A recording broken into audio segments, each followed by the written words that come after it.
go, one forward.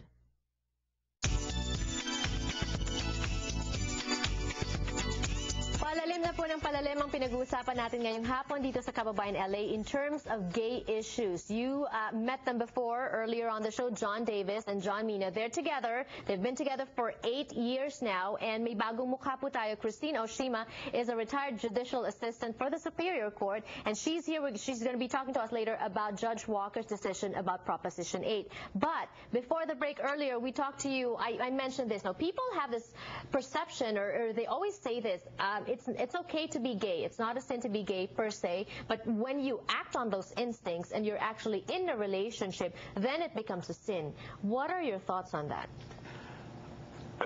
You know, I'm not an expert on this, but what are you supposed to do? Live your life not acting on who you are?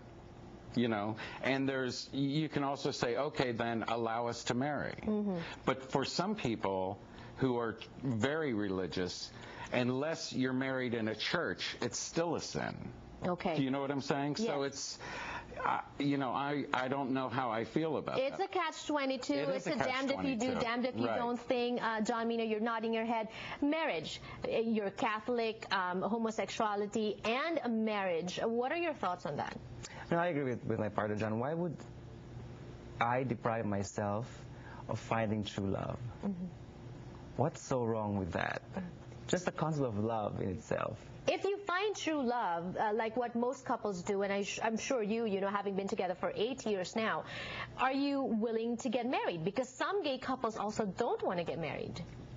We are. We've talked about it. Mm-hmm. We've talked about it, you know, before the case came about, and said, oh, we should have registered. Right. Mm-hmm. And now that it's on hold again, right, we said, you know, we'll when it's open again, we'll do register again. And Christine can explain that to us, Proposition 8 and Judge Walker's decision. In your studies, you know, I know that you have broken this down, tried to understand it, especially in your experience as having learned issues within the Filipino and Filipino-American community. What are your thoughts on Judge Walker's decision? Well, I had a chance to take a look at it. Normally when I'm processing legal documents or judges' rulings, judicial rulings, I really don't get a chance to look at them in depth, but I really had a chance to because a friend of mine asked me, you know, to help out since she was preparing an article.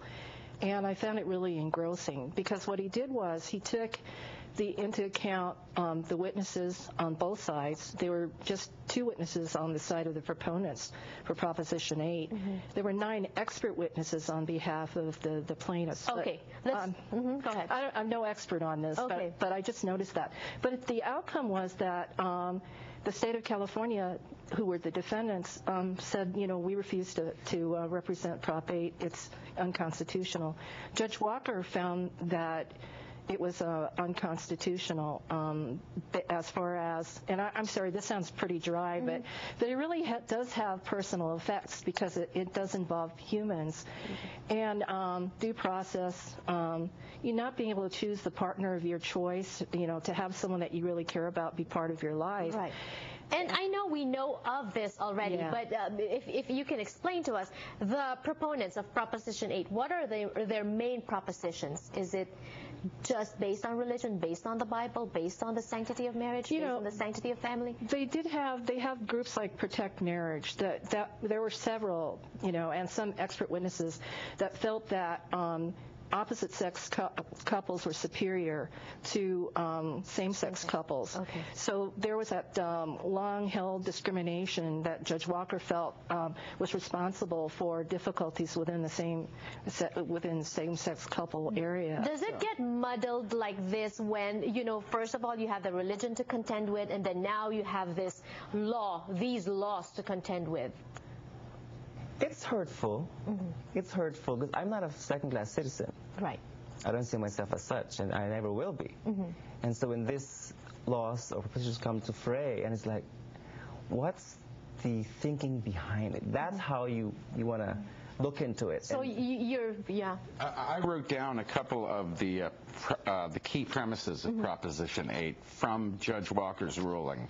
And if I can just read a couple of them. One is denial of marriage to same-sex couples preserves marriage.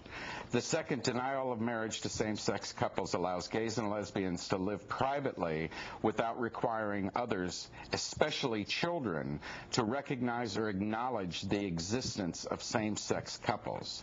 And it's kind of like, I understand that parents have a right to teach their children whatever they want to teach them. But are you going to teach your children to deny an entire class of people? Right. Are you going to teach your children that these people don't exist? And that's, Right. you know, I think that there's more than just constitutional rights here and civil rights at hand. I think that there's a strong dislike of homosexual people. So it's propagating hatred. Some people say that. Christine? Yeah, apparently they used sort of propaganda and stereotypes in their original campaign to pass Proposition 8.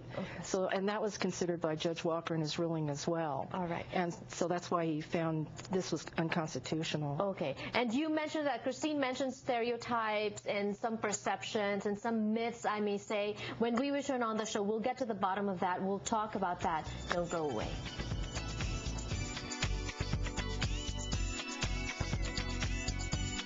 Ang Kababayan LA ay hatid sa inyo ng McDonald's. Anong mga bagong McCafe Espresso drinks? McDonald's na ba ang inyong bagong coffee house? Ang mga